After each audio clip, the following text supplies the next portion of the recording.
Lecture number 44 AFM chapter derivative analysis and valuations. इससे पहले हम लोग पिछले लेक्चर में भी learned about hedging using futures. Okay, futures को लेके एक और बहुत छोटा सा टॉपिक है which is arbitrage using futures. Okay, this was in last lecture only, but हमने कवर नहीं किया था क्योंकि it's of no use in that lecture and actually a very small topic जिसके ऊपर कोई क्वेश्चन भी नहीं है। ठीक है, so I tell you what is arbitrage using futures. So to understand arbitrage using futures you need to understand what is arbitrage. What is arbitrage? Arbitrage हम लोग कब करते हैं? जब हम लोगों को प्रॉफिट कमाना है using derivative market. Derivative market को यूज करके हमको प्रॉफिट कमाना है। लाइक फॉर एग्जाम्पल कि आर्बिट्रेज कैसे होता है कि BSE में कोई शेयर 200 पे चल रहा है, वही शेयर NSE पे 190 पे चल रहा है, तो लोग सब जो आर्बिट्रेजर होगा वो क्या करेगा, NSE से खरीद के BSE पे बेच देगा। ओके, तो 10% उसका प्रॉफिट हो जाएगा। तो आर्बिट्रेज तब होता है जब आपको प्रॉफिट कमाना हो। ओके, और ये प्रॉफिट का कॉन्सेप्ट क्यों बनता है? क्योंकि प्राइस वेरिएंस होता है कोई दो जगह पे। ठीक है, तो फ्यूचर से हम लोग आर्बिट्रेज कैसे कर सकते हैं? देखो मेरे भाई, फ्यूचर का एक होता है एक्चुअल कोटेड ट्रेडिंग प्राइस की, मतलब कितना पे वो अभी चल रहा है, बिक रहा है मार्केट में, और एक हम लोग निकालते थे थियोरेटिकल वैल्यू। ठीक है, तो थियोरेटिकल वैल्यू मे और may not be equal to your this thing quoted price. Correct, जो थियोरेटिकल वैल्यू निकालते थे वो एक तरीका का था, थियरी का वैल्यू है वो, कि हमारे हिसाब से इस फ्यूचर का दाम आज से 2 महीना के बाद ये होगा। वही फ्यूचर वही उसका क्या उसको फ्यूचर का थियोरेटिकल वैल्यू बनता था। कैसे निकालते थे थियोरेटिकल वैल्यू?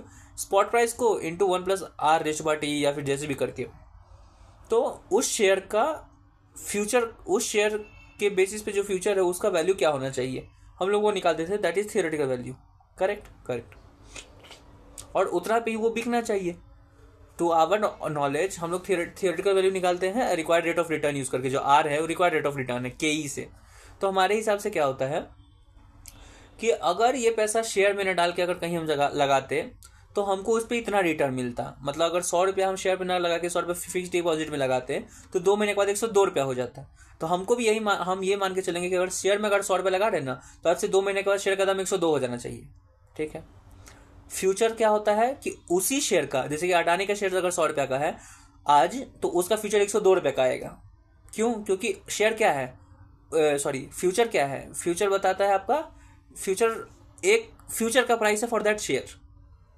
करेक्ट, तो वो 100 रुपया का शेयर आज है, वो मार्केट में 2 महीने के बाद सबको लगता है कि 102 का हो जाएगा। क्यों? क्योंकि रिटर्न तो उतना ही आने वाला है, फिक्स डिपॉजिट में डालते हैं। तो हमारे हिसाब से उस शेयर का फ्यूचर होना चाहिए 102 का। ठीक है, लेकिन कोटेड प्राइस मार्केट में सेबी बोल रहा है कि उसका प्राइस 101 है।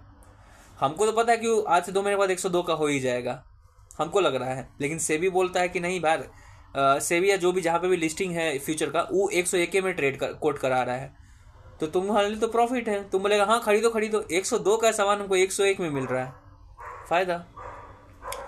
वहीं पे अगर उल्टा होता कि भाई 102 उसका तुम्हारे हिसाब से फ्यूचर फेयर वैल्यू है और वो ट्रेड हो रहा है तुम्हारा 104 पे, तो तुम्हारे हिसाब से तुम बोलोगे पैसा जगाना बर्बाद है, बेमतलब का ओवर प्राइस जी रहा है। 2 महीने के बाद ये 102 ही पे आएगा, 104 जाएगा ही नहीं, तो हम 104 लगा के फायदा क्या करेंगे? Clear clear, okay. तो वही है पेज नंबर 609 पे, आर्बिट्रेज यूजिंग फ्यूचर्स। तो उसमें आप कंपेयर कर रहे होते हो दो चीज़ को, थियोरेटिकल प्राइस ऑफ फ्यूचर और उसका कोटेड प्राइस ऑफ फ्यूचर। अगर कोटेड प्राइस उसका कम है in against the theoretical price, तो तुम क्या करोगे, जो आर्बिट्रेजर है वो खरीद लेगा, क्योंकि उसको पता है कि बाद में 2 महीने के बाद वो 102 का नहीं 104 का हो जाएगा, बेमतलब अभी 102 पे बिक रहा है, तो लोग आर्बिट्रेजर खरीद लेगा। लेकिन वहीं पे अगर तुम्हारा जो ये है, क्या उसको कहते हैं, कोटेड प्राइस अगर तुम्हारा थियोरेटिकल वैल्यू से ज़्यादा है, जैसे कि 104 रुपया का तुम्हारा कोटेड प्राइस है, लेकिन तुम्हारे हिसाब से उसका वैल्यू 102 ही है, तो तुम नहीं खरीदोगे। तुम बोलोगे कि भाई क्यों खरीदेंगे, वैसे भी 2 महीने के बाद 102 ही पे जाएगा, 104 पे जाने का कोई लॉजिक ही नहीं बनता है, तो तुम नहीं खरीदोगे। करेक्ट करेक्ट, तो उसी को लेके है। बस वो आप अगर देख लेना। फिर आ जाते हैं हम लोग एक्चुअल लेक्चर नंबर 44 पे। लेक्चर नंबर 44 क्या बात करता है? चलो लेक्चर नंबर 44 में हम लोग स्टार्ट कर रहे हैं part 3 of the chapter. Part 3 of the chapter is talking about what? Options. हम लोग अभी पढ़े हैं फॉरवर्ड हमने पढ़ लिया, फ्यूचर हमने पढ़ लिया, अब हम लोग ऑप्शन पढ़ेंगे और ऑप्शन के बाद पढ़ेंगे स्वैप के बारे में। ठीक है, फॉरवर्ड, फ्यूचर, ऑप्शन और स्वैप क्या है? All are types of derivatives. Correct. What is derivative? Any contract which derives its value from an underlying asset. Correct. तो ये जो कॉन्ट्रैक्ट है डेरिवेटिव कॉन्ट्रैक्ट, वो बहुत तरीके का हो सकता है। फ्यूचर का तरीका का हो सकता है, फॉरवर्ड का तरीके का हो सकता है, ऑप्शन तरीके का हो सकता है, स्वैप हो सकता है। ठीक है। ऑप्शन क्या है? ऑप्शन और फ्यूचर में क्या डिफरेंस है? ऑप्शन एक तरीके का डेरिवेटिव है जहां पे आप कॉन्ट्रैक्ट करते तो हो कि हाँ भाई हम तुमसे on a pre fix date, जैसे कि आज से 4 तारीख को प्री फिक्स डेट पे हम लोग प्री फिक्स प्राइस 200 रुपया पे हम खरीदेंगे। तो ये बात तो सेम फ्यूचर में भी था कि उस टाइम भी प्री फिक्स डेट और प्री फिक्स प्राइस पे तुम खरीदते थे। फॉरवर्ड में यही चीज़ था। फॉरवर्ड और फ्यूचर में तो थोड़ा सा नॉर्मल सा डिफरेंस है, O2C ओवर द काउंटर और समथिंग का। तो ऑप्शन में क्या है? ऑप्शन में तो वही बात बोल रहा हूँ। ऑप्शन में क्या है ना कि तुम्हारे पास इन्वेस्टर के पास ऑप्शन रहता है, ऑब्लिगेशन नहीं रहेगा। फ्यूचर में क्या रहता है कि तुम्हारे पास ऑब्लिगेशन है कि भले ही मार्केट में कितना ही दाम हो जाए, तुमको जितना दाम पे तुम बोलोगे खरीदोगे या खरीदो कि बेचोगे, जो प्राइस तुम बोले हो उतना पे तुमको बेचना पड़ेगा या खरीदना पड़ेगा। लेकिन अगर तुम ऑप्शन डेरिवेटिव का कॉन्ट्रैक्ट करते हो तो तुमको कोई रोक नहीं सकता है कि हाँ भाई, अगर जैसे कि मान लेते हैं तुम ऑप्शन डेरिवेटिव कॉन्ट्रैक्ट में है, ठीक है, तुम क्या बोला कि आज से 2 महीने के बाद हम परचेज करना, हम लॉन्ग पोजीशन ले लेते हैं। ठीक है, कि हम कॉन्ट्रैक्ट करेंगे कि हम तुमसे खरीदेंगे आज से 2 महीना के बाद। ठीक है, लेकिन 2 महीने के बाद पता चल रहा है, चलो ठीक है, हम बोलते हैं कि 2 महीने के बाद हम खरीदेंगे 100 रुपया में, लेकिन 2 महीने के बाद पता चल रहा है कि उस शेयर का दाम 90 ही रुपया है। लेकिन तुम तो खरीदने का बना चुके हो 100 रुपया पे, तो तुमको 100 रुपये में खरीदना पड़ेगा। इवन तो अगर बाहर से खरीदे तो 90 में पड़ता, तो 10 रुपये का लॉस। लेकिन अगर ऑप्शन होता है यहीं पे, तो तुम बोलते कि हम 100 रुपये पे खरीदेंगे, और अगर 90 हो जाता ना तो तुम बोलते कि हमको नहीं खरीदना है, सामने वाला कुछ नहीं कर पाता। तो ये तब होगा जब आप ऑप्शन कॉन्ट्रैक्ट में आएंगे। लेकिन अगर आप फ्यूचर में हो या फॉरवर्ड में हो तो आपको ये चीज़ नहीं मिलेगा, वहाँ पे आपका ऑब्लिगेशन है। लेकिन ऑप्शन में क्या है कि आपके पास एक ऑप्शन रहेगा कि आप नहीं बेचोगे, अगर आपको लॉस होगा तो आप नहीं बेचिएगा। ये भाई अगर ऑप्शन मेरे पास है तो भाई सामने वाले को तो लॉस हो जाएगा। नॉर्मल सा कॉन्सेप्ट है। हम बोले थे कि हम 100 में खरीदेंगे, ठीक है, मार्केट में 90 हो गया, तो जो जो शेयर बेचने वाला था वो तो बोलेगा कि भाई अब तुम खरीदोगे नहीं, हमको तो अब लॉस हो गया। हम तो सोचते थे कि अगर 10 रुपये में हमको प्रॉफिट हो जाता ना, तुम मेरे से 100 में खरीद लेते, हम मार्केट से 90 में बेचते मार्केट से 90 में हम खरीद के तुमको 100 में बेच देते, 10 रुपये का हमको प्रॉफिट होता। लेकिन अब तुम खरीदेगा नहीं, तुमको तो 10 रुपये का तो लॉस हो गया। तो भाई ऐसा ही ऑप्शन, एक ना एक आदमी को लॉस होगा, फॉर श्योर होगा कि लॉस होगा। और ये नहीं है मतलब एक आदमी को नहीं, जो ऑप्शन सेलर होगा ना उसको कोई हालत में लॉस होगा। ऑप्शन सेलर का मतलब क्या? ऑप्शन सेलर का मतलब होता है जो ये ऑप्शन बेच रहा है। कौन सा ऑप्शन? ऑप्शन टू बाई या option to sell. Option to buy को कहते हैं कॉल ऑप्शन, और ऑप्शन टू सेल को कहते हैं पुट ऑप्शन। हम क्या किए थे हमारे एग्जाम्पल में? हम लोग किए थे कॉल ऑप्शन। हम ये कॉन्ट्रैक्ट किए थे कि हम तुमसे खरीदेंगे, लेकिन मेरे पास ये ऑप्शन रहेगा कि हम चाहेंगे तो नहीं खरीदेंगे। तो हम कॉन्ट्रैक्ट क्या किए कि हम 100 रुपये में खरीदेंगे, लेकिन हम तभी खरीदते जब वैल्यू 100 से ऊपर जाता, 105 हो जाता, तो हम 100 में खरीद के 105 में बेचते तो हमको प्रॉफिट होता। लेकिन पता चल रहा है कि 90 ही रुपये दाम हो गया है, तो हम बोले हम नहीं खरीदेंगे कोई हालत में। तो जो ऑप्शन हमको बेचा था, ये जो ऑप्शन जो मेरे पास जो ऑप्शन आया कि भाई हम खरीदेंगे या नहीं खरीदेंगे मेरे ऊपर है, ये जो ऑप्शन हमको मिला है, ये जो हमको राइट मिला है, ये कोई हमको बेचा है। कौन बेचा है? जो ऑप्शन, जो सेलर है सामने वाला। तो ये था कॉल ऑप्शन का। हम कॉल ऑप्शन हम लिए थे, सामने वाला सेलर है। अगर हम पुट ऑप्शन लेते मतलब हम बोलते हैं कि हम तुमको 100 रुपये पे बेचेंगे, ठीक है, लेकिन 100 रुपये बेचेंगे, फ्यूचर नहीं कर रहे तुम्हारे साथ हम ऑप्शन का डेरिवेटिव कर रहे हैं। तो हम उसको बोले कि हम 100 रुपये बेचेंगे, लेकिन मार्केट में पता चल रहा है कि 105 रुपया दाम हो गया शेयर का। तो भाई हम तो अगर फ्यूचर होता तो ऑब्लिगेशन होता कि 100 में बेचो, लेकिन हमारे पास ऑप्शन है, हम बोलेंगे हम नहीं बेचेंगे तुमको 100 रुपये में, हम किसी और को 105 में बेचेंगे। तो फिर से मेरे पास ऑप्शन है वेदर टू सेल और नॉट। तो ये जो ऑप्शन मेरे पास है, ऑप्शन टू सेल, कि हमको मन चाहेगा तभी तुमको बेचेंगे, तो वो ये मेरा मन चाहेगा तो बेचेंगे। ये जो मन चाहने वाला जो हमको ऑप्शन मिला है, कौन दिया है हमको? सामने वाला जो आदमी है, वो भी ऑप्शन सेलर ही है। ऑप्शन सेलर वो है जो तुमको ऑप्शन दे रहा है। अब तुम्हारे ऊपर है कि तुम कौन सा ऑप्शन तुम खरीदे हो, ऑप्शन टू बाई खरीदे हो या ऑप्शन टू सेल खरीदे हो।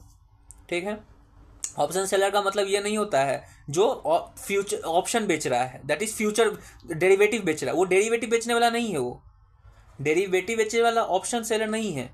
जैसे कि तुम ऑप्शन लिए हो बेचने के लिए, करेक्ट, कि तुम बोले हो कि हम मेरा मन चाहेगा तब हम बेचेंगे, तो हम ऑप्शन सेलर नहीं बनेंगे, हम उस टाइम ऑप्शन बायर ही रहेंगे। भले ही मेरा कॉन्ट्रैक्ट हो टू सेल, लेकिन हम क्या है, ऑप्शन बायर, क्योंकि हम ऑप्शन खरीदे हैं, मेरे पास हम राइट खरीदे हैं कि yes I have the right whether to sell और नॉट।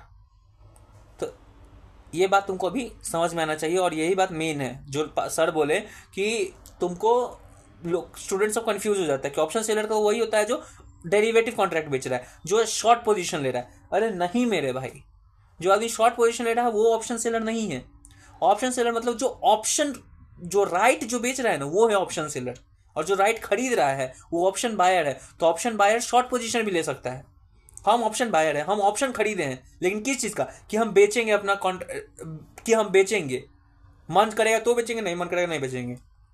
तो even though I am option buyer, लेकिन हमारा कॉन्ट्रैक्ट किस चीज़ का है, सेल्स का। और इवन दो हम मेरा पोजीशन शॉर्ट है, तो इसका मतलब ये नहीं कि हम ऑप्शन सेलर हैं। भाई मेरा पोजीशन शॉर्ट है, हम बोले हैं कि हम बेचेंगे, मेरा पोजीशन अगर शॉर्ट है तो इसका मतलब ये नहीं कि हम ऑप्शन सेलर हैं। क्यों, हम बोले कि हम बेचेंगे, लेकिन कब बेचेंगे, मन करेगा तब बेचेंगे, वो किसके पास राइट है, मेरे पास ही है ना। हम ऑप्शन बायर है। ऑप्शन सेलर वो है जो ऑप्शन तुमको दे रहा है कि हाँ भाई तुम्हारा जो मन करे तुम कर लेना, वो है ऑप्शन सेलर। ऑप्शन बायर कौन है, जो ऑप्शन खरीद रहा है कि जो मेरा मन करेगा हम वो करेंगे। ठीक है, दो तरीके का ऑप्शन खरीदा जा सकता है, क्या, ऑप्शन टू सेल या option to buy. Option to sell को कहते हैं put option, option to buy कहते हैं कॉल ऑप्शन।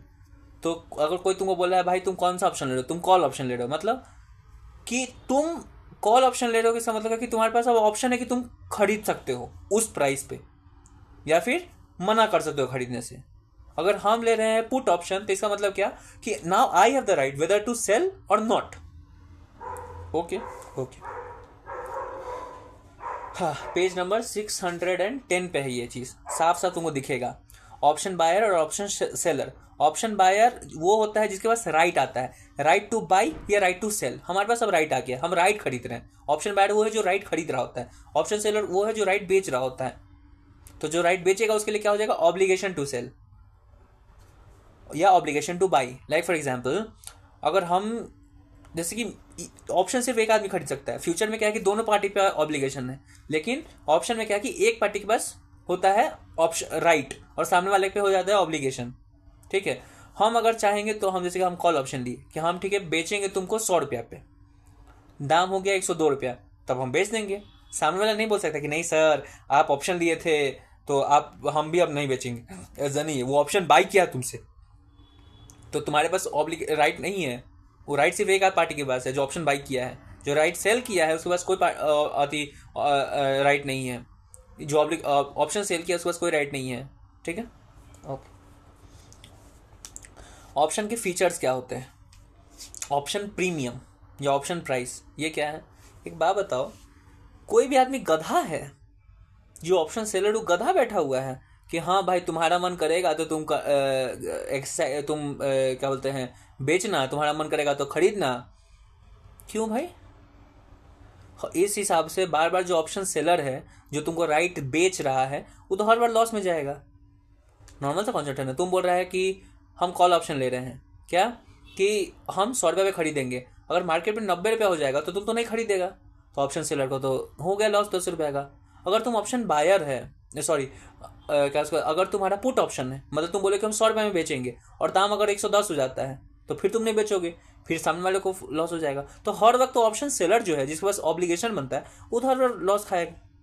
क्यों खाएगा भाई वो लॉस, गधा तो नहीं बैठा हुआ है, इसके पीछे लॉजिक है। ऑप्शन सेलर जो है ना, जो तुमको राइट बेच रहा है, फ्री में नहीं बेच रहा है, वो तुमको राइट बेचेगा तो तुमको उसको कुछ पैसा देना होगा कि हाँ भाई तुम हमको राइट बेचो कि हम मेरा जो मन करेगा वो हम करेंगे, उसके लिए सामने वाले को पैसा देना पड़ता है। तो ये जो पैसा होता है ना उसको कहते हैं ऑप्शन प्रीमियम। हम लिए ऑप्शन टू बाई, हम कॉल ऑप्शन लिए हैं, कि हम इतना पे खरीदेंगे, लेकिन मेरा मन है खरीदेंगे या नहीं खरीदेंगे। तो बोला ठीक है, जब तुम्हारा मन, अगर तुम्हारे मन से चलेगा तो हमको पैसा दो तुम्हारा मन रखने के लिए। तो मन रखने के लिए जो पैसा दिया जाता है उसको कहते हैं ऑप्शन प्रीमियम। ठीक है, क्या है definition? It is the amount paid by option buyer to option seller at beginning to buy the option. Option buyer देता है पैसा किसको? ऑप्शन सेलर को। क्यों? क्योंकि उसको वो ऑप्शन खरीदना है, राइट खरीदना है। ठीक है। स्ट्राइक प्राइस, स्ट्राइक प्राइस या एक्सरसाइज प्राइस, ये क्या होता है? ये वो प्राइस है, ये जो हम लोग पढ़े थे प्री फिक्स प्राइस, वही है ये स्ट्राइक प्राइस या एक्सरसाइज प्राइस। जिस प्राइस पे हम अति फिक्स कर दिए कि इतना पे हम खरीदेंगे या बेचेंगे, उस प्राइस को कहते हैं स्ट्राइक प्राइस, कि कितना पे डील स्ट्राइक होगा। ये चाहे ये सिर्फ ऑप्शंस में नहीं है, फ्यूचर्स में भी है। फ्यूचर में मेच्योरिटी प्राइस को स्ट्राइक प्राइस कह देते हैं। करेक्ट। सॉरी, फ्यूचर में तो तुम्हारा कोई स्ट्राइक प्राइस ही नहीं रहता है, क्योंकि उस टाइम कोई प्री फिक्स्ड, हाँ स्ट्राइक प्राइस रहता है ना, जो कोटेड प्राइस है वही तो स्ट्राइक प्राइस है। वहाँ पे जितना पे हम खरीदेंगे, जो फिक्स प्राइस है, हम 100 रुपये में खरीदें फ्यूचर, तो 100 ही में वो बिकेगा या आगे जो भी होगा। तो स्ट्राइक प्राइस क्या है? वो प्राइस जिसपे फिक्स हुआ है कॉन्ट्रैक्ट कि इतना पे या तो हम खरीदेंगे या बेचेंगे, दैट इज स्ट्राइक प्राइस या exercise price. Definition: price at which option can be exercise by the option buyer at maturity. जो ऑप्शन कॉन्ट्रैक्ट है, फ्यूचर या ऑप्शन सब तो डेरिवेटिव कॉन्ट्रैक्ट है, तो अगर ये जो ऑप्शन का जो कॉन्ट्रैक्ट है वो कब कितना पे एग्जीक्यूट होगा? प्री फिक्स प्राइस पे। तो प्री फिक्स प्राइस को कहते हैं स्ट्राइक प्राइस या exercise price. Exercise of option by option buyer. Call option, दो तरीके का ऑप्शन होता है, कॉल ऑप्शन या पुट ऑप्शन। कॉल ऑप्शन क्या होता है? खरीदने का, कि हम तुम पे 100 रुपये पे खरीदेंगे। ठीक है, लेकिन कोई भी कॉल, ये जो भी ऑप्शन, ये अगर कोई ऑप्शन में डील कर रहा है, ऑप्शन डेरिवेटिव्स में डील कर रहा है कोई, और वो कॉल ऑप्शन लिया हुआ है, तो कॉल ऑप्शन कब एक्सरसाइज करेगा? तभी एक्सरसाइज करेगा जब मार्केट में दाम बढ़ गया है in comparison to strike price. मतलब मार्केट में शेयर चल रहा है अब 110 पे, और तुम स्ट्राइक प्राइस बोला था कि 105, हम 105 पे खरीदेंगे। जब तुम 100, तभी तुम जाके वो ऑप्शन पे ऑप्शन एक्सरसाइज करोगे। क्यों? देखो भाई, 105 का तुम बोला था हम खरीदेंगे, मार्केट में 110 पे चल रहा है, तो तुम्हारे लिए प्रॉफिट है ना, तभी तुम खरीदो कि हाँ 105 में खरीद के फिर दूसरे को बेच देंगे 110 में। लेकिन वही होता कि 105 का स्ट्राइक प्राइस रहता और प्राइस अगर हो जाता है 100 रुपया, तो तुम क्यों खरीदते? जिससे अभी तुम 100 में खरीदोगे तो बेचोगे तो 100 ही बेचोगे, 105 में खरीदोगे तो 100 रुपये में बेचोगे ना, 5 रुपये का लॉस हो जाएगा ना। Correct correct. लेकिन हम यहाँ फ्यूचर से बात नहीं कर रहे हैं, हम ऑप्शंस का बात कर रहे हैं। ऑप्शन में तो मेरे पास तो ऑप्शन रहता है कि वेदर टू एक्सरसाइज और नॉट। तो कॉल ऑप्शन तब एक्सरसाइज होगा जब प्राइस ऑफ अंडरलाइंग शेयर, जो भी प्राइस है शेयर का, वो बढ़ जा रहा है in comparison to strike price. लेकिन अगर पुट ऑप्शन है तो पुट ऑप्शन हम तभी एक्सरसाइज करेंगे। पुट ऑप्शन, पुट फ्यूचर नहीं, पुट ऑप्शन तभी एक्सरसाइज होगा जब प्राइस ऑफ अंडरलाइंग शेयर गिर जाता है in comparison to strike price. Correct correct. तो स्ट्राइक प्राइस, जब स्ट्राइक प्राइस से कंपैरिजन में अगर प्राइस ऑफ अंडरलाइंग शेयर गिरेगा तभी हम ऑप्शन स्ट्राइक ऑप्शन एक्सरसाइज करेंगे। क्यों मेरे भाई? स्ट्राइक ऑप्शन क्या होता है कि हम तुम पे इतना पे बेचेंगे। स्ट्राइक ऑप्शन, स्ट्राइक बोल रहे हैं। पुट ऑप्शन क्या होता है कि इतना पे बेचेंगे। अंडरलाइंग शेयर का दाम अगर 100, हम 100 रुपये कॉन्ट्रैक्ट करते हैं 100 रुपये में तुमको हम बेचेंगे, और दाम शेयर हो जाता है मार्केट में 90 रुपये में, तो तुम क्या करेगा? तुम 90 में खरीद के 100 में बेच देगा, 10 रुपये का प्रॉफिट, क्योंकि सामने वाला तो ऑब्लिगेशन है, तुम्हारे पास राइट है। लेकिन वही क्या होता कि शेयर का दाम बढ़ जाता है, 100 से 105 हो जाता है, तब तुम 100 रुपये में तो नहीं बेचते। फ्यूचर होता तुमको बेचना पड़ता, लेकिन ये तो क्या होता है, ऑप्शन है, तो तुम नहीं बेचोगे। तो पुट ऑप्शन तभी आप एक्सरसाइज करोगे जब प्राइस ऑफ अंडरलाइंग शेयर गिर जाता है in comparison to strike price, और कॉल ऑप्शन तभी आप एक्सरसाइज करोगे जब आपका प्राइस ऑफ अंडरलाइंग शेयर बढ़ जाता है in comparison to strike price. ठीक है ठीक है। अभी आगे बढ़ाने से पहले हमको एक बात बोलना है जो इम्पोर्टेंट है, और अभी धीरे धीरे होकर हमको बात ही समझ में आ रहा है। सो और बहुत इंपॉर्टेंट है ये ऑप्शन नहीं, तुमको फ्यूचर या कुछ भी चीज़ पढ़ने के लिए, जो भी डेरिवेटिव्स कॉन्ट्रैक्ट है उसको समझने के लिए। एक बात बताओ, जो फ्यूचर होता है वो जो भी फ्यूचर वो डेरिवेटिव है। जो भी डेरिवेटिव होता है, इधर फ्यूचर, स्वैप, फॉरवर्ड, ऑप्शन, कुछ भी डेरिवेटिव है, वो अपना वैल्यू कहाँ से लाता है? अंडरलाइंग शेयर से। ठीक है, अंडरलाइंग शेयर से नहीं, अंडरलाइंग एसेट से। तो इक्विटी फ्यूचर हो सकता है, कमोडिटी फ्यूचर हो सकता है। इक्विटी फ्यूचर में अंडरलाइंग एसेट है इक्विटी, कमोडिटी फ्यूचर में अंडरलाइंग एसेट है कमोडिटी। Correct correct. प्राइस जो शेयर का है, आज अगर शेयर का दाम 100 रुपया है, अडानी का अगर शेयर का दाम आज 100 रुपया है, तो अडानी के फ्यूचर का दाम आज 102 रुपया होगा। क्यों? क्या है ये फ्यूचर, बताते हैं। कुछ लोगों को लगता है कि ये जो शेयर जो आज 100 रुपया का है ना, आज से 2 महीना के बाद हो जाएगा 102 रुपया का।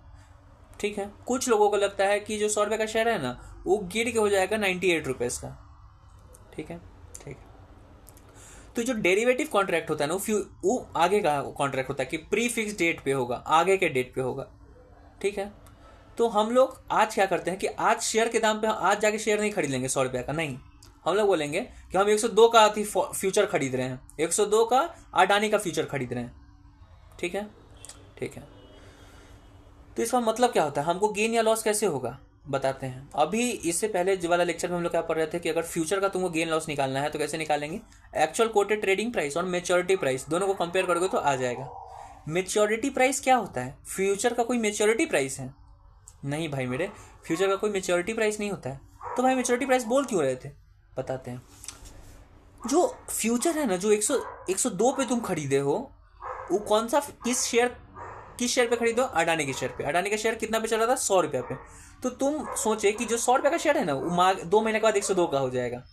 तो तुम 2 महीने का फ्यूचर खरीद लिया, कितना पे? 102 पे। लेकिन 2 महीने के बाद पता चल रहा है कि शेयर का दाम हो गया है कितना? 104 रुपया। या फिर तुमको लग रहा है शेयर का दाम हो गया 101 रुपया या 102 रुपया। शेयर का दाम 102 हो जाएगा। अगर तुम सोचे थे कि शेयर का दाम आज से 2 महीने के बाद 102 हो जाएगा, तो तुम 102 वाला फ्यूचर खरीद लोगे कि हाँ भाई यस, हम आज ही खरीद लिए। या फिर चलो इससे अच्छा सिंपल एग्जांपल और देते हैं। तुमको लगता है ना कि जो शेयर 100 रुपये में बिक रहा है ना, वो आज से 2 महीने बाद 105 का हो जाएगा। लेकिन मार्केट में उसी अडानी का शेयर का फ्यूचर कितना में बिक रहा है? 102 रुपया में। तो तुम्हारे दिमाग में क्या है? इस शेयर का दाम 105 का होने वाला है, हम इस शेयर का फ्यूचर खरीद लेते हैं, तो 2 महीने के बाद इस शेयर हमको 102 में मिल जाएगा। लेकिन भले ही उसका दाम तो 105 होगा, तो मेरे पास 3 रुपये का प्रॉफिट होगा ना, हम किसी और को 105 में बेच देंगे। बहुत सारा क्लियर होगा बात। देखो नॉर्मल सा कॉन्सेप्ट है। आज हम शेयर 100 रुपये का चल रहा था, आज हम शेयर नहीं खरीदे 100 रुपये का। हमको क्या लगता है कि आज से 2 महीने के बाद शेयर का दाम हो जाएगा 105। ठीक है। लेकिन ये 2 महीने के बाद होगा 105। तो 2 महीना के बाद का तो आज ट्रेड नहीं कर सकते हैं, इसके लिए आया डेरिवेटिव कॉन्ट्रैक्ट। तो डेरिवेटिव कॉन्ट्रैक्ट क्या बोल रहे हो तुम? किसी को बोल रहे हो कि सुन मेरे भाई, आज से 2 महीने के बाद हम शेयर तुमसे खरीद लेंगे 102 में। 2 महीने के बाद 102 में खरीद लेंगे।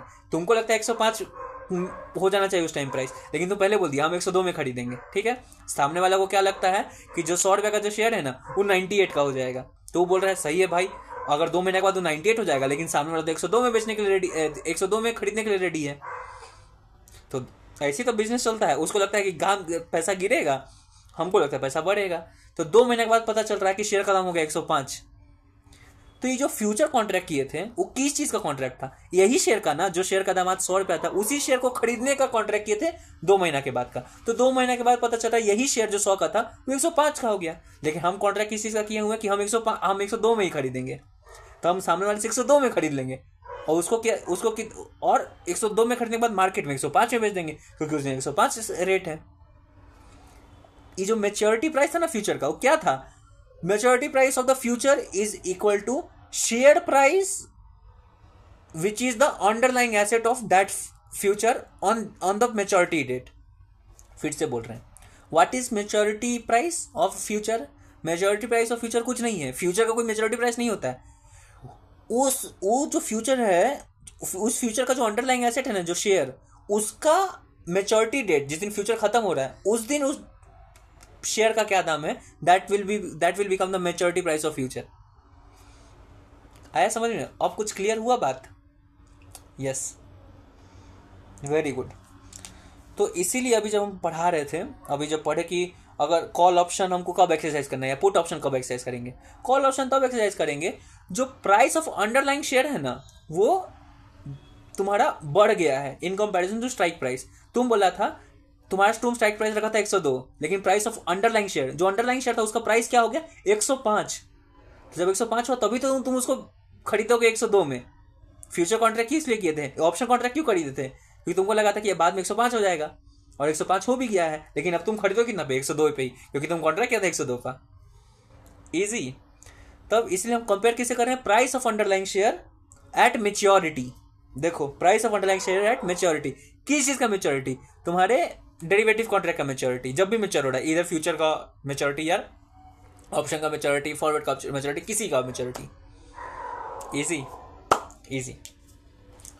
तो ये कॉन्सेप्ट हमको समझ में आ गया ऑप्शन का, फ्यूचर। अब हमको डेरिवेटिव कॉन्ट्रैक्ट में मेच्योरिटी प्राइस क्या है, डेरिवेटिव कॉन्ट्रैक्ट फ्यूचर का, फॉरवर्ड का, कॉल ऑप्शन का, जो भी चीज़ का है, तुम तो समझ में आ गया कि प्राइसिंग कैसे चल रहा है।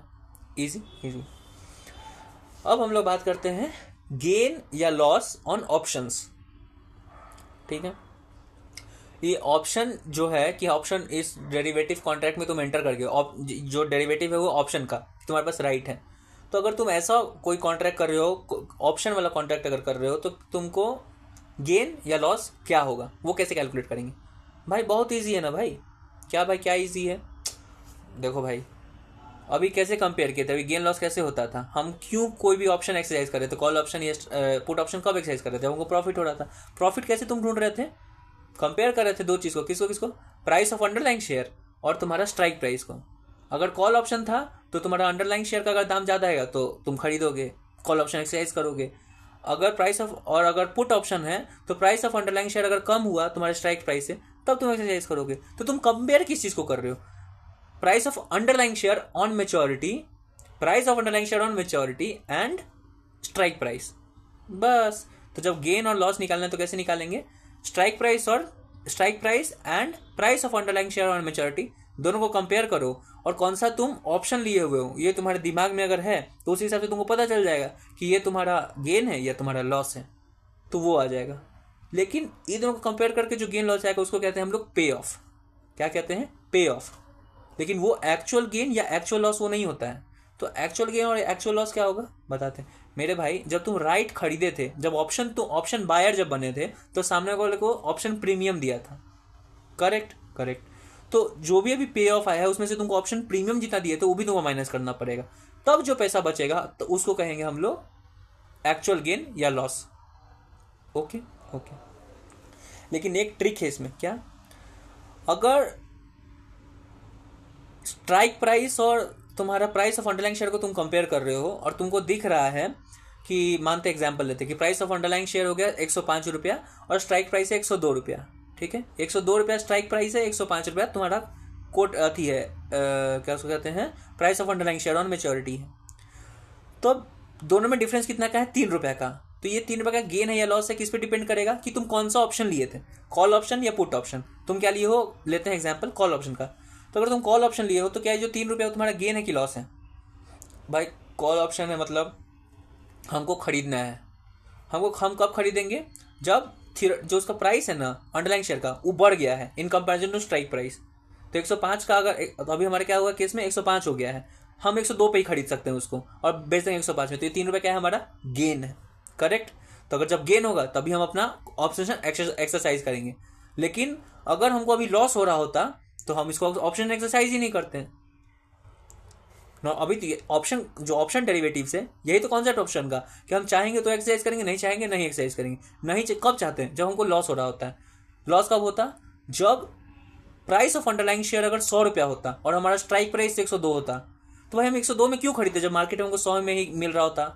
तो हम तो ऑप्शन एक्सरसाइज ही नहीं करेंगे। कॉल ऑप्शन जब एक्सरसाइज ही नहीं होगा तब गेन या लॉस तो हुआ ही नहीं, तो पे ऑफ कितना आएगा? 0। तो इससे एक बात समझ में आता है कि अगर तुमको लॉस हुआ, अगर तुम ऑप्शन बायर हो और तुमको लॉस हो रहा है तो तुम ऑप्शन एक्सरसाइज नहीं करोगे और उस केस में हर वक्त पे ऑफ होगा 0, ठीक है। लेकिन पे ऑफ होगा 0, नेट लॉस कितना होगा? 0 में से तुमको माइनस करना होगा जितना ऑप्शन प्रीमियम तुम दिए थे। भले ही तुम कॉल ऑप्शन एक्सरसाइज नहीं किए, क्यों? क्योंकि दाम कम हो गया। लेकिन मैं भाई एक्सरसाइज नहीं किया तो तुमको पैसा नहीं देना पड़ा और तुमको 2 रुपये का लॉस नहीं हुआ। लेकिन ये ऑप्शन खरीदने के लिए, हाँ ठीक है भाई हम नहीं खरीदेंगे तुमसे, खरीदने के लिए तुमको ऑप्शन प्रीमियम देना पड़ा था, तो 0 में से फिर ऑप्शन प्रीमियम माइनस करोगे, तब जो नेगेटिव फिगर आएगा उतना तुम्हारा आएगा लॉस। इजी इजी, उस कॉन्सेप्ट से है। तो एक बार 611 पेज नंबर देखो, उसमें gain loss on option for the option holder जो ऑप्शन बायर है उसके लिए गेन लॉस कैसे निकालते हैं। डिपेंड करता है, तुमको 2 चीज़ का कंपेयर करना है, स्ट्राइक प्राइस और तुम्हारा price of underlying share on maturity.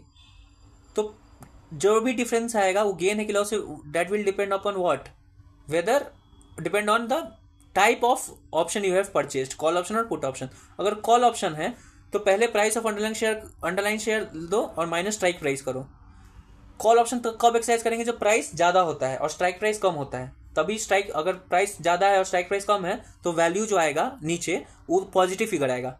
105 minus 102 ₹3, ये पॉजिटिव फिगर आएगा, पे ऑफ पॉजिटिव होगा, ठीक है। लेकिन अगर तुम्हारा प्राइस ऑफ अंडरलाइन शेयर अगर ₹100 है और स्ट्राइक प्राइस 102 है तो पे ऑफ तो नेगेटिव में आ गया, करेक्ट। तो पे ऑफ नेगेटिव में जाएगा ही नहीं। पे ऑफ नेगेटिव में क्यों नहीं जाएगा भाई, मैं ऑप्शन ही एक्सरसाइज नहीं करे, तो जब ऑप्शन एक्सरसाइज नहीं हुआ तो कॉन्ट्रैक्ट तो कुछ हुआ ही नहीं, तो हमको ₹2 का तो लॉस ही नहीं हुआ, तो क्या होगा वहाँ पे ऑफ 0। तो इससे एक बात क्लियर है कि payoff will never be negative, payoff will either be positive और 0, उस 0 के नीचे नहीं जा सकता है, ठीक है। पे ऑफ का बात कर रहे हैं, पे ऑफ पे काम खत्म नहीं होता है, पे ऑफ के बाद तुमको माइनस करना होता है क्या, कि कितना ऑप्शन प्रीमियम दिए थे। हम अभी ऑप्शन होल्डर का बात कर रहे हैं, ऑप्शन बायर का, तो प्रीमियम दिए थे, कितना प्रीमियम दिए थे, जितना भी प्रीमियम दिए थे उसको माइनस करोगे 0 में से। अगर तुमको नेगेटिव फिगर आ गया था तो जैसे कि अगर तुम एक्सरसाइज नहीं किए थे तो पे ऑफ 0 था, लेकिन उसमें से तुम और माइनस करोगे जितना तुम प्रीमियम दिए थे, that will be your actual loss, ठीक है, ठीक है। वहीं अगर तुम्हारा पुट ऑप्शन आता है तो पुट ऑप्शन में क्या होगा, तुमको फिर दोनों में कंपेयर करना है, प्राइस ऑफ अंडरलाइन शेयर और तुम्हारा स्ट्राइक प्राइस। लेकिन हम पुट ऑप्शन कब अति करते हैं, एक्सरसाइज करते हैं जब स्ट्राइक प्राइस बड़ा होता है। तो यहाँ पे क्या होगा, स्ट्राइक प्राइस माइनस तुम्हारा प्राइस ऑफ अंडरलाइन शेयर। अगर वैल्यू अगर आया है पॉजिटिव में तो पे ऑफ वो होगा, लेकिन अगर नेगेटिव में आया है तो पे ऑफ 0 हो जाएगा। क्यों, क्योंकि हम एक्सरसाइज ही नहीं करेंगे। 0 में से फिर माइनस कर दो जो भी आएगा, जो 0 में से call premium option premium minus कर दो तो उतना आती आएगा। तो इससे एक बात तुम्हारे दिमाग में क्लियर होना चाहिए कि payoff will never be negative, either it will be 0 और पॉजिटिव, ओके। अभी कॉल ऑप्शन और पुट ऑप्शन का फॉर्मूला तुमको सेम दिखेगा, सिर्फ स्ट्राइक प्राइस और प्राइस ऑफ अंडरलाइन शेयर ऊपर नीचे हो रहा है, तो तुमको याद करने का जरूरत नहीं है। कॉन्सेप्ट लगाओगे कि कॉन्सेप्ट तुमको याद रखना चाहिए कि गेन और लॉस कब हो रहा है, दैट विल डिपेंड कि कौन सा तुम ऑप्शन लिए हो, कॉल का या पुट का, बस डिफरेंस समझ में आ जाएगा, उस हिसाब से कर लेना, इजी इजी। तो गेन लॉस अभी तो तुम सीखे हो ऑप्शन बायर का, ऑप्शन सेलर का कितना गेन लॉस होगा बताएं, बताते हैं। जितना गेन ऑप्शन बायर का होगा ना उतना ही लॉस ऑप्शन सेलर का होगा, और जितना लॉस ऑप्शन बायर का होगा उतना ही गेन ऑप्शन सेलर का होगा। सीधा इक्वल बात है। अगर ऑप्शन सेलर जो है, ऑप्शन बायर जो है, उसको अगर ₹10 का प्रॉफिट हुआ है मतलब सामने वाले को ₹10 का लॉस हुआ है। नॉर्मल सा कॉन्सेप्ट है ना भाई। तुम समझ रहे हो कि भाई कैसे भाई, अगर ऑप्शन बायर हम हैं, अगर हमको ₹2 का प्रॉफिट हुआ, ₹2 का नहीं मानते हैं कि ठीक है, मान के चलते हैं कि सुनो, प्राइस ऑफ अंडरलाइन शेयर हो गया है ₹150 और स्ट्राइक प्राइस था ₹100, ठीक है, और तुम क्या लिए थे, कॉल ऑप्शन। तो दोनों में कंपेयर किए तो पता चला 50 का डिफरेंस है, लेकिन गेन है कि लॉस है। तुम कौन सा ऑप्शन लिए थे, कॉल ऑप्शन। कॉल ऑप्शन में गेन कब होता है, जब प्राइस ज़्यादा है, प्राइस ऑफ अंडरलाइन शेयर। तो प्राइस ऑफ अंडरलाइन शेयर ज़्यादा था, 150 था, तो जो ₹50 आया है वो हमारा गेन है। लेकिन वो गेन नहीं है, वो क्या है, पे ऑफ है, दैट इज नॉट गेन, पे ऑफ। अब पे ऑफ में से क्या माइनस करते हो, ऑप्शन प्रीमियम। मान लेते ऑप्शन प्रीमियम था ₹10, तो ऑप्शन प्रीमियम जब माइनस करोगे तो आएगा कितना, ₹40। तो तुमको कितना का गेन हुआ, ₹40 का। तो यही ₹40 ऑप्शन सेलर को लॉस हुआ होगा। कैसे भाई, नॉर्मल सा कॉन्सेप्ट है भाई। उस आदमी को, वो आदमी सोचा था कि दाम 100 से 50 पे गिर जाएगा, लेकिन क्या हुआ, प्राइस बढ़ गया 100 से 50, तो वो आदमी को हमको बेचना पड़ गया। भले ही मार्केट में 150 पे बिकता, वो आदमी कहीं से खरीद के लाया 150 में और हमको बेचा ₹100 में, क्योंकि मार्केट में वो दिन 150 में चल रहा था, तो वो 150 में खरीदा, हमको 100 में बेचा। उसको कितना का लॉस हुआ, ₹50 का। लेकिन पूरा 50 का लॉस हुआ नहीं, उसको हम ऑप्शन प्रीमियम भी तो दिए थे। जब हम ऑप्शन बाई किए तो उसको प्रीमियम दिए थे ₹10 का, तो उसको इनकम था 10 का, लॉस हुआ 50 का, तो टोटल लॉस कितना हुआ, 40 का। सेम चीज, जितना ऑप्शन बायर को गेन होगा उतना ही उसको होगा इक्वल। Easy easy.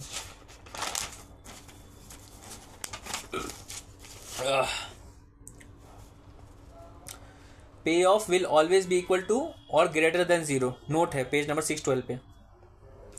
ऑप्शन जो होल्डर है, ऑप्शन बायर है, उसका जो गेन होगा can be unlimited. Option buyer का गेन तो अनलिमिटेड हो सकता है, क्यों, क्योंकि वो एक्सरसाइज ही तब करेगा जब गेन होगा, और गेन तो कितना भी हो सकता है उसको। लेकिन उसका जो लॉस होगा वो लिमिटेड होगा। लॉस कैसे लिमिटेड होगा भाई, अगर उसको गेन नहीं होने वाला है तो ऑप्शन एक्सरसाइज नहीं करेगा। अब ऑप्शन एक्सरसाइज नहीं करेगा तो उसको सिर्फ कितना का लॉस होता है, जितना ऑप्शन प्रीमियम दिया है। तो ऑप्शन होल्डर का लॉस लिमिटेड होता है ऑप्शन प्रीमियम के हिसाब तक, लेकिन ऑप्शन लेकिन ऑप्शन अगर होल्डर को अगर गेन हुआ तो वो अनलिमिटेड होगा। वहीं ऑप्शन सेलर का बात है, ऑप्शन सेलर का जो गेन होता है वो लिमिटेड होता है क्योंकि उसको ऑप्शन प्रीमियम ही इतना अमाउंट मिलेगा, लेकिन ऑप्शन सेलर का लॉस कितना होता है, अनलिमिटेड। ठीक है, अब एक और कॉन्सेप्ट है। इस क्वेश्चन में पूछा जाता है, क्वेश्चन में तुमसे पूछेगा कि अंडरलाइंग शेयर का प्राइस क्या हो जाना चाहिए मैच्योरिटी पे कि ब्रेक इवन हो जाए, ना ही तुम्हारा ऑप्शन सेलर को कुछ फायदा हो और ना ही ऑप्शन बायर को कोई फायदा हो, मतलब एक्चुअल गेन लॉस जीरो आना चाहिए। तो ये कैसे होगा, ये कैसे हम निकालेंगे भाई? नॉर्मल सा कॉन्सेप्ट लगाओ, इक्वेशन बैठाओ, price of underlying shares minus strike price is equal to payoff minus option is equal to actual gain या actual loss. Actual gain loss हम जीरो चाहते हैं, तो एक्चुअल गेन लॉस जीरो कब होगा, जब पे ऑफ और ऑप्शन दोनों, ऑप्शन प्रीमियम दोनों सेम होगा। करेक्ट, पे ऑफ अगर 100 है और ऑप्शन प्रीमियम भी 100 है तभी तो जीरो नीचे आएगा। करेक्ट करेक्ट, तो तुमको पे ऑफ कितना चाहिए, ऑप्शन के बराबर। Clean clean. जब भी क्वेश्चन तुमसे पूछेगा कि भाई शेयर का प्राइस बताओ जहाँ पे ब्रेक इवन हो जाए, तो उस टाइम ऑप्शन का प्रीमियम तुमको दिया रहेगा कि ऑप्शन प्रीमियम कितना है। ठीक है, तो pay off is equal to option होना चाहिए, तो चलो पे ऑफ को हम मान लेते कि ऑप्शन ही है। ऑप्शन और प्रीमियम, ऑप्शन और पे ऑफ तो 100 ही था, तो पे ऑफ की जगह हम लिख देते 100। पे ऑफ कब आता है, underlying shares minus strike price. Correct, तुमको ढूंढना क्या है, अंडरलाइंग शेयर का प्राइस, स्ट्राइक प्राइस दिया हुआ है, ऑप्शन प्रीमियम दिया हुआ है, यही तो निकालना है क्या, प्राइस ऑफ अंडरलाइंग शेयर। तो ऑप्शन और स्ट्राइक प्राइस दोनों को ऐड कर दो, आ गया तुम्हारा आंसर। जैसे कि मान लेते हैं कि 200 रुपया तुम्हारा प्राइस ऑफ अंडरलाइंग शेयर है, 50 रुपया तुम्हारा स्ट्राइक प्राइस है, सॉरी 200 रुपया अंडरलाइंग शेयर का दाम है, स्ट्राइक प्राइस तुम्हारा 100 रुपया है, और अभी ऑप्शन प्रीमियम कितना है, 100 रुपया। ठीक है, तुम्हारे दिमाग में क्लियर है कि ऑप्शन प्रीमियम के इक्वल पे ऑफ होना चाहिए, तभी तो लास्ट में एक्चुअल गेन लॉस जीरो आएगा। तो तुम पे ऑफ की जगह लिख दो ऑप्शन प्रीमियम, तो ऑप्शन प्रीमियम कितना है, 100 रुपया, स्ट्राइक प्राइस कितना था, 100 रुपया, तो अंडरलाइंग शेयर का दाम कितना होना चाहिए, 200 रुपया। Option premium plus strike price 200, तब हो गया, दैट इज इक्वल टू तुम्हारा होना चाहिए प्राइस ऑफ अंडरलाइंग शेयर। क्यों, 200 माइनस 100, तभी तो ऑप्शन आएगा 100 रुपये, तभी तो पे ऑफ आएगा 100 का, फिर 100 में से 100 माइनस गया, जीरो। इजी इजी, तो उस कॉन्सेप्ट से बनाओगे समझ में आ जाएगा तुम्हारा आंसर। अभी एक फॉर्मूला यहाँ दिया हुआ है, ये फॉर्मूला कुछ नहीं है, अगर ये फॉर्मूला दिया हुआ है कि प्राइस ऑफ अंडरलाइंग शेयर कैसे निकालेंगे, depending on type of option we have purchased. अगर कॉल ऑप्शन हमने परचेज किया है तब हमको स्ट्राइक प्राइस में ऐड करना होगा ऑप्शन प्रीमियम, लेकिन अगर ऑप्शन हम लोग सेल, पुट ऑप्शन अगर कर रहे हैं, पुट ऑप्शन, ये हमने ऑप्शन खरीदा ही है लेकिन बेचने का ऑप्शन, बेचने का डेरिवेटिव कॉन्ट्रैक्ट है, पुट ऑप्शन है, तो उस time price of underlying share कैसे निकलेगा, इजी है, स्ट्राइक प्राइस में से माइनस कर दूंगा ऑप्शन प्रीमियम। क्यों भाई मेरे, याद करो जब पेज नंबर 611 पे, अभी जब हम लोग पुट ऑप्शन में जब निकाले थे ना पे ऑफ, कैसे निकाले थे, स्ट्राइक प्राइस को ऊपर रखे थे, फिर नीचे थियोरेटिकल प्राइस रखे, स्ट्राइक प्राइस में से फिर नीचे माइनस किए थे प्राइस ऑफ अंडरलाइंग शेयर, तब आया था पे ऑफ। करेक्ट, क्यों, क्योंकि वहां पे हम सोचे थे कि स्ट्राइक प्राइस ज़्यादा है। करेक्ट, तो वही, और कुछ खास नहीं। फिर आता है एक एग्जाम्पल है तुम्हारा, कोई मिस्टर ए है, वो परचेज कर रहा है 3 महीना का call option, he is purchasing call option, खरीदने का ऑप्शन वो परचेज कर रहा है कि वो खरीदेगा या नहीं खरीदेगा उसके ऊपर है, लेकिन वो कॉल ऑप्शन खरीद रहा है। ठीक है, 3 महीने का, एक शेयर के लिए एबीसी लिमिटेड का, at a premium of ₹30, option premium 30 रुपये का, ये जो राइट है खरीदे हूँ 30 रुपये में, with an exercise price of 500, strike price है 500। ठीक है, कॉल ऑप्शन खरीदे हैं हम, कॉल ऑप्शन खरीदने मतलब कि हम तुमको इतना पे हम तुमसे खरीदेंगे, और कॉल ऑप्शन एक्सरसाइज कब होता है, जब स्ट्राइक प्राइस से ज़्यादा दाम हो जाता है मार्केट में। पूछ रहा है कि calculate gain loss to mister A if price of share after 3 months is 650 या 400। अभी तुमको बताया था कि price of share at maturity, वही तो है ये, उसी को तो कंपेयर कर रहे हो तुम अपना स्ट्राइक प्राइस से। तुम सोचा था कि आज से 3 महीने के बाद दाम हो जाएगा 500, सॉरी तुम कुछ भी सोचा था, तुम सोचा था कि दाम हो जाएगा 650। ठीक है, तुम सोचा था कि 3 महीने के बाद हो जाएगा 650, और आज उस फ्यूचर का दाम कितना पे है, 500 ही पे, तो तुम 500 पे तो खरीद लिया, 3 महीने के बाद पता चला 650 में हो गया दाम उसका, उस शेयर का दाम अब 650 हो गया, तब तुम अपना ऑप्शन एक्सरसाइज करोगे। करेक्ट, क्योंकि तुमको गेन हो रहा था, लेकिन कितना टोटल गेन होगा, 650 माइनस 500, 150 माइनस ऑप्शन प्रीमियम 30, तो 120 का तुमको प्रॉफिट होगा। लेकिन अगर 650 ना होके पता चला 400 रुपया हो गया, लेकिन तुम तो एक्सरसाइज प्राइस कितना रखे हुए 500, अगर फ्यूचर होता तुमको देना होता, तुमको 100 रुपये का लॉस होता, लेकिन नहीं, यहाँ पे तुम्हारे पास ऑप्शन है, तुम बोलोगे हम कॉन्ट्रैक्ट वॉन्ट्रैक्ट नहीं करेंगे, तुम नहीं हमको जा रहे हैं तुमसे हम खरीदेंगे नहीं। तो अगर तुम नहीं खरीदोगे तो पे ऑफ कितना होगा 0, लेकिन ऑप्शन प्रीमियम तो दिया हुआ 30 रुपये का, तो नेट लॉस कितना होगा 30 रुपये का। वही आंसर है, ठीक है। वैसे ही क्वेश्चन 20 है, फिर 22 है, फिर उसके बाद 23 है। 23 नॉर्मल है, ठीक है, इजी बना लेना, कुछ खास नहीं है। अब हम लोग उसमें एक नया टॉपिक है जो अभी हम लोग पढ़ेंगे। अभी हम तो ऑप्शंस के बारे में तुमको पढ़ा दिए, कॉल ऑप्शन बता दिए, गेन लॉस कैसे होता है वो सब तुमको बता दिए, कुछ खास नहीं था, ठीक है। अभी हम एक बार क्वेश्चन देख भी लेते हैं। 22, 23, 24 कुछ खास है क्या, देखें। Delta Corporation stock is currently selling at ₹500, determine profit of the price of Delta corporation of stock is this. चलो ठीक है, तुमको एक बार हम बता ही देते कि 22 और 23 है क्या एक्चुअल में, ठीक है, इतना दिमाग में। मिस्टर एक्स इस्टेब्लिश कर रहा है following strategy on delta Corporation stock. कोई कंपनी है, डेल्टा कॉर्पोरेशन का स्टॉक है, उसके लिए स्ट्रैटेजी बना रहा है। Purchase 1 3 month call option. Call option वो खरीदना चाहता है, ऑप्शन खरीद रहा है किस चीज़ का, कि हम तुमसे इतना पे तुमसे खरीदेंगे। प्रीमियम 30 रुपये का, एक्सरसाइज प्राइस 550, 550 का एक्सरसाइज प्राइस है। दूसरा वो क्या बोलता है कि हम पुट ऑप्शन खरीद रहे हैं, तुमको बेचने का मेरे पास ऑप्शन है, वो खरीद रहा है, उसका ऑप्शन प्रीमियम 5 रुपया और स्ट्राइक प्राइस 450 रुपये। डेल्टा कॉर्पोरेशन का जो स्टॉक है उसका करंट प्राइस है 500 रुपया। क्या ये इन्फॉर्मेशन मेरे काम का है? काहे काम का है भाई? क्यों, क्या मतलब है हमको? आज उस अडानी का शेयर 100 रुपया का है, हमको उससे कोई मतलब नहीं है। अडानी का शेयर 3 महीने के बाद 102 का हो जाएगा, हमको उससे मतलब है। आज कितना पे चल रहा है हमको तो उससे मतलब नहीं है। क्यों? क्योंकि 3 महीने के बाद 102 का होगा और हम सोचे हुए थे कि हो जाएगा वो 105 का, और हम शेयर हम फ्यूचर उसी के लिए फ्यूचर खरीदे थे उसका 101 रुपया पे। तो हम उस दिन प्राइस जो मेच्योरिटी पे उसको सिर्फ उसको हम दिमाग में आएगा ना, price of share at maturity, ये दिमाग में रखना है। बिगनिंग में क्या हमको क्या मतलब है? वो तो सिर्फ अपने दिमाग में हम लगाए थे कि हाँ उसका फ्यूचर प्राइस क्या होगा, तो उस हिसाब से वो फ्यूचर कितना पे चल रहा है, खरीदेंगे नहीं खरीदेंगे वो, करेक्ट। तो हमको तो कोई मतलब नहीं है, तो ये काम का नहीं है। डिटरमाइन प्रॉफिट और loss if the price of Delta Corporation stock remain at 500 after 3 months, falls at 350 after 3 months या राइजेस टू 600। मतलब 3 महीने के बाद का जो मेच्योरिटी के दिन जो उस शेयर का प्राइस है वो दिया हुआ है, हमको तो वो चाहिए, तो उससे बना लेना answer. Assume the option size is 100 share of Delta corporation. ये है कि तुम जब फ्यूचर खरीदने जाओगे तो एक लॉट 100 का खरीदना होगा, तो वही है, तो सिर्फ 100 से मल्टीप्लाई करना, कुछ खास नहीं। फिर question 23, the equity share of VCC limited is quoted as 210। आज वीसीसी लिमिटेड का शेयर का दाम 210 है, क्या मेरे कोई काम का है? नहीं।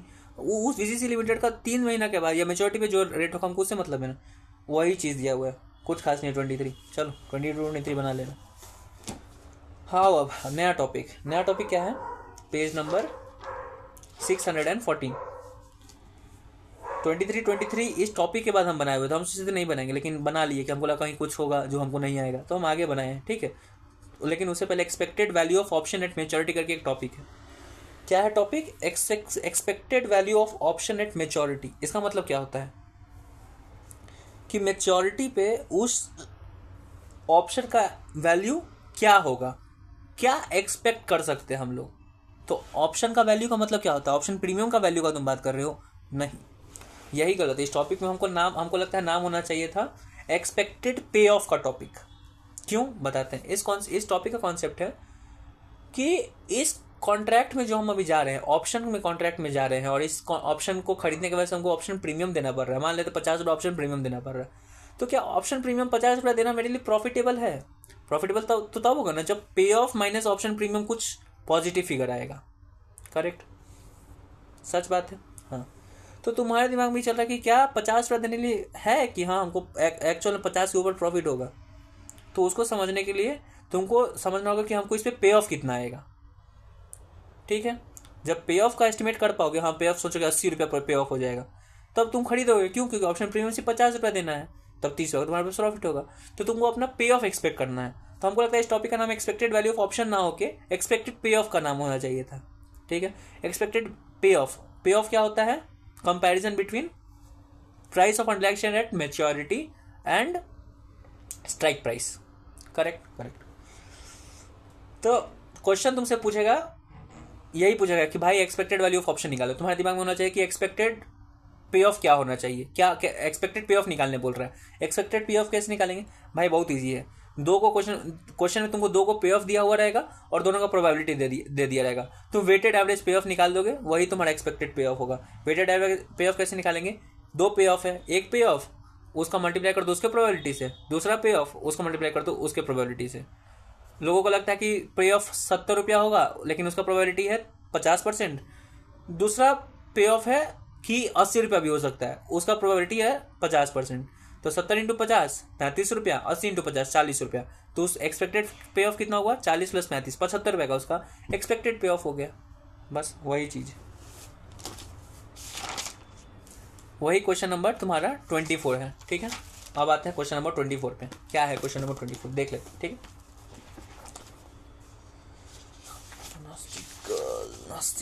Okay, question 24।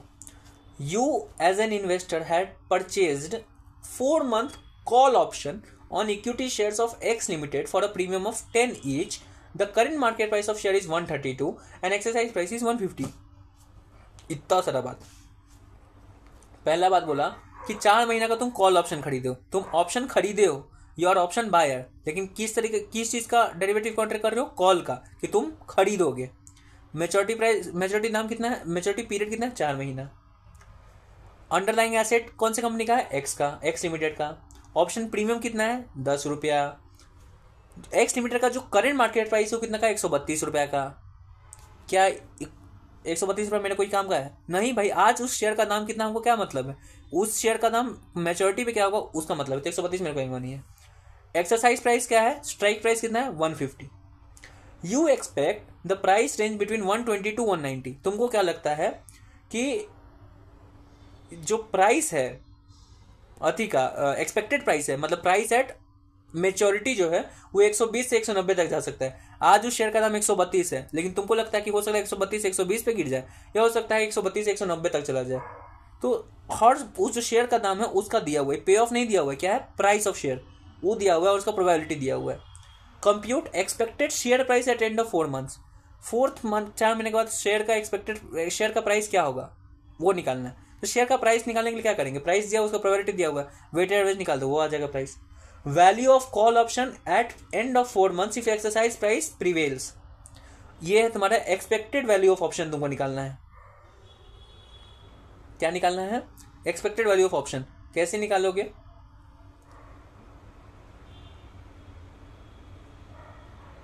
That is price of share और मेच्योरिटी इज 150। तुमको क्या निकालना है,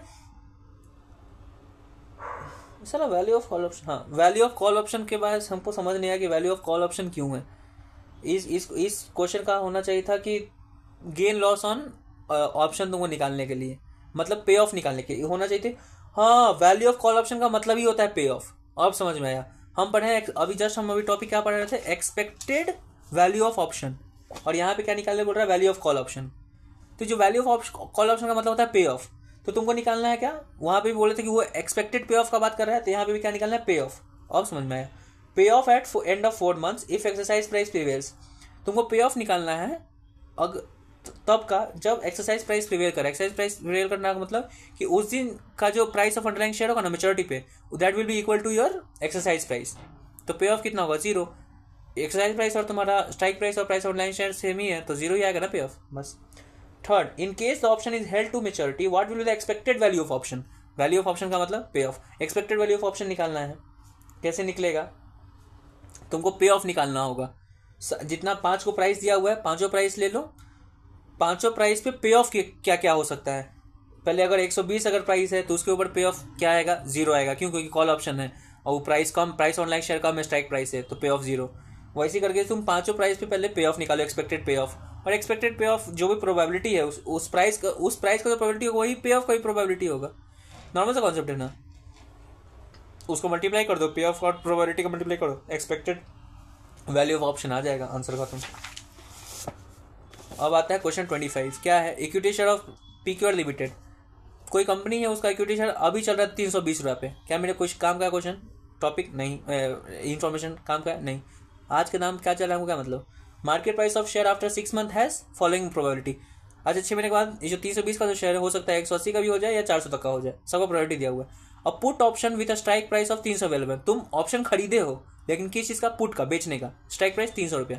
तुमको निकालना है expected value of option, value of option मतलब एक्सपेक्टेड पे ऑफ निकालना है। एक्सपेक्टेड पे ऑफ निकालने के लिए क्या हो चाहिए, स्ट्राइक प्राइस और तुम्हारा प्राइस ऑफ नेक्स्ट को कंपेयर करो, जो पे ऑफ आएगा वो ले लो और जो प्रोबेबिलिटी दिया उसको ले लो, आंसर आ जाएगा। Easy easy. So topic over, done for the day. So lecture 44 complete. Expected value of option सीख गए और हमने अभी सीखा ऑप्शंस के बारे में। अब हम लोग आगे लेक्चर 45 में दूसरा टॉपिक स्टार्ट करेंगे। Okay, so till then bye bye.